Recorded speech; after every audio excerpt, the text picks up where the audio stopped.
Welcome to the Real Estate Espresso Podcast, your morning shot of what's new in the world of real estate investing. I'm your host, Victor Minash. On today's show, we're talking about the evolution of many cities, where you'll find pockets of development outside the urban core. These pockets are often disconnected from each other in one very important respect. They don't have the city-supplied utilities. The cost of extending roads, water, sewer, electricity, internet, and gas can be incredibly high. You might have two similar-sized properties with the same entitlements. One property has the utilities at the edge of the property, and the second has the utilities a mile away. The cost of ripping up the streets and laying new infrastructure can be prohibitively expensive. I recently went through a costing exercise for one of our projects. The real cost for each foot of roadway is not the expensive part. Bringing utilities to your property from far away is by far the most expensive. In the language of developers, we call these offsite improvements. Offsite improvements are among the most painful expenses for any developer because they're ultimately donated to the city. If the city is sympathetic, they'll give you a credit against property taxes or a credit against development impact fees for any offsite improvements that you might make. But in a lot of cases, the city will say, well, we don't really need those improvements, and you end up making those improvements at your own cost for the benefit of the city and other developers that might come behind you. So just how much can these costs add up to? On today's show, we're going to construct a budget per linear foot of roadway that you can use to estimate the cost of those offsite improvements. A lot of times, when you cost a road, you might just think the cost is associated with the paving. And that's very far from the reality. You're probably going to need to move some dirt around with a bulldozer. Let's imagine you need to strip at least a foot or 30 centimeters off the surface. The cost of moving dirt around is usually around $6 per cubic yard. If the road is 55 feet across, the cost of moving that dirt is going to be around $12 per linear foot of roadway. Then you're going to need to put down a proper road bed consisting of crushed gravel.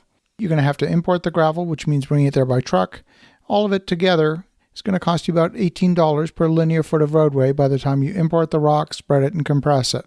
The paving is going to cost you about $250 per linear foot of roadway. So congratulations, you've now built a road for a total of $280 per linear foot. Now, if the city is going to insist on cement curbs and park strips, you can add another $25 per linear foot. Now is when things start to get expensive. You'll probably need to bury drainage pipe underneath the road for stormwater. The stormwater drain is located in the center of the road, and you'll probably need a drain about every 100 feet on each side. You also need to get the pipe from the edge of the road to the middle, so plan on another 50 feet of pipe every 100 feet of road.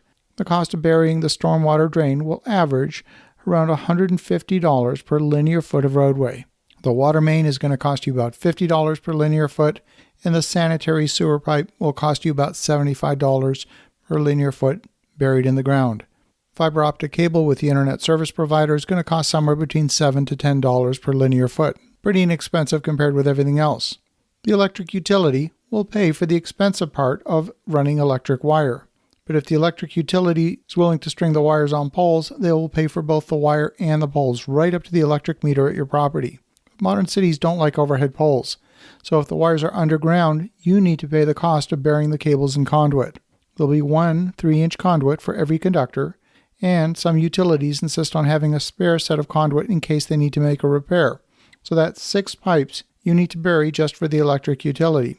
And they're going to ask you to pay for the transformer pads that might be required. Now, if you're like most people at this stage, you're probably thinking, why would anyone ever get into the land development game? Well, don't get ahead of me now. So we're going to add all of this together, and you get a whopping grand total of $607 per linear foot for each foot that you need to bring all of the utilities and the road to your property.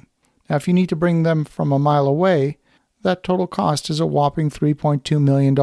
That's right, $3.2 million to bring the road and the utilities just 1 mile to your property. And then you're going to donate all of that to the city or the county and give it all away. Of course, if you add some hills in the way or add some bedrock where you've got to start blasting, your costs can go up from there. What I'm describing is almost the minimum that it would cost, $607 per linear foot. And your project had better generate many times that $3.2 million in profits in order to make the effort worthwhile. If you're like most people who turn on the light switch and you expect the lights to turn on, you don't care how much it costs to get it there. But if you're at all interested in development, this is exciting stuff. So as you think about that, have an awesome rest of your day. Go make some great things happen. We'll talk to you again tomorrow.